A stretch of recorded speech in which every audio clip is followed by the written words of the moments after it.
1, 2, 3, ho!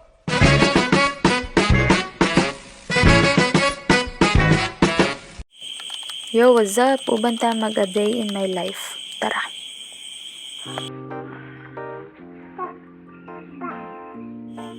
Magsugod jud ta sa beginning.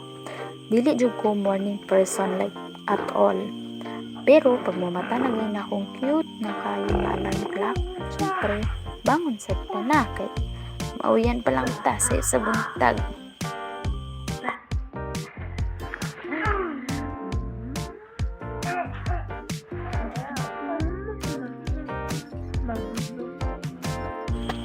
So, diri sa amo na lugar, bomba-bomba sa amo ang source sa tubig. Like, aside sa pagkarga sa kuha baby, kini na sa datong pahapyaw na exercise matag adlaw.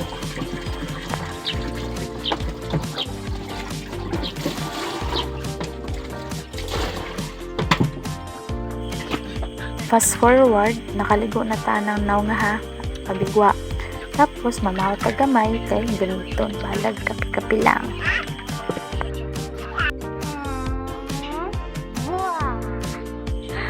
Bago ko mulakaw, maghatag jud ko quality time sa ato ang anak si. Dili jud pwede nga dili. Nya diri paktas tirada pero sahay na ay motor makahatod sa tuwa. Dinhi lang jud kay sayo pa kayo naglayat. Naka-timing paggawas dayon na ay bus padulong og kafalong. Then natag ikas. Narito ako boarding house na para mag-ilis og uniform. 1 p.m. eskwela na ta din na time. Tabi daghan.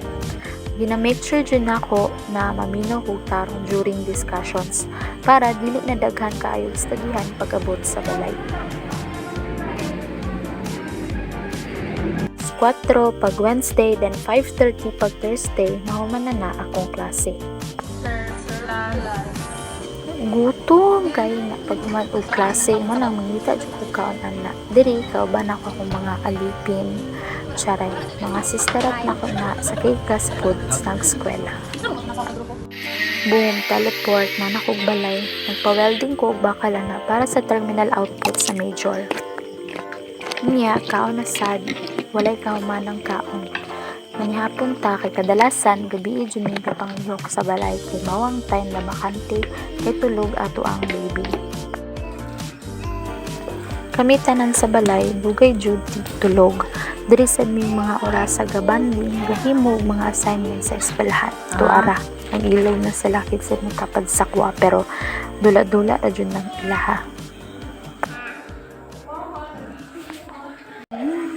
Tapos dira patulgunan ako ang babi kay kapoy kayo na iyahang adlaw.